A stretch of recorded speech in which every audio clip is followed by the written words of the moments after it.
Okay, we're ready for S5. Congratulations. Hopefully with every S that you've done some celebrating and you've shown benefits. Again, implementing, one of the ironies here is implementing 5S+1 is truly not value added. Again, we will reap the rewards by lowering frustration and reaping the benefits that 5S offers, but implementing it is truly non-value added.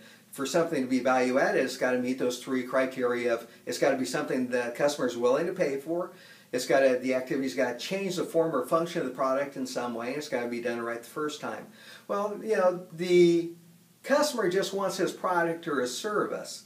They don't care about all the hoops you got to jump through to get it to them.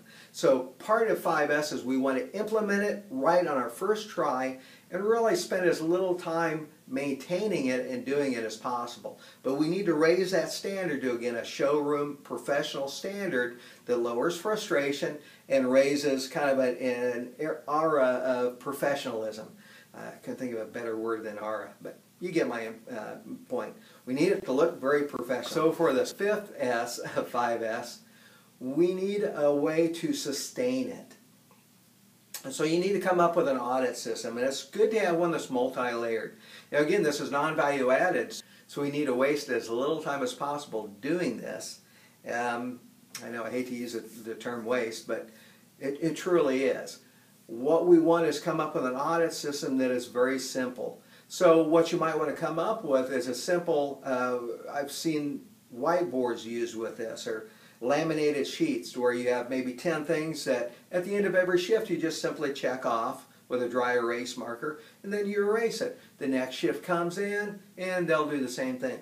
So the benches are cleared off and everything is the way it is supposed to be. It's best to have a layered approach to sustainment. Again, you've done all this work to get to this level. It would be a shame to have it go away, and if it does, you're going to have a very difficult time getting it back, because people will say, oh yeah, we tried 5S, it didn't work. We got everything together and within 6 months it was back to the original state. So we don't want that.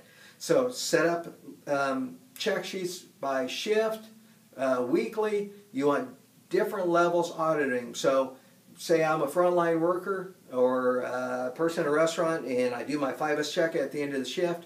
Maybe once a week the person who is my boss, a lead mechanic or a department head, would look at the room and in a 5S logbook check, okay.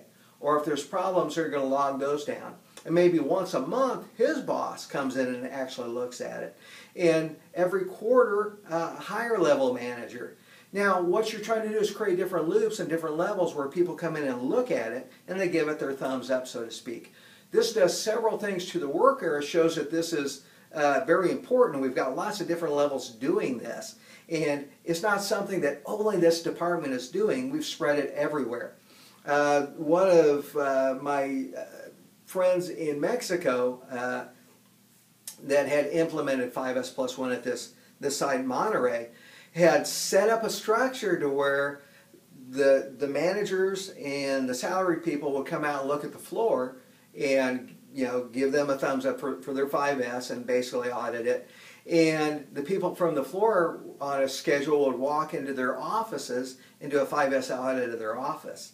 In our main facility that my office was at, outside everyone's office door was a name plaque with their name on it, and we made these out of metal, and we had little magnets that were green, red, or yellow, and it showed their 5S state.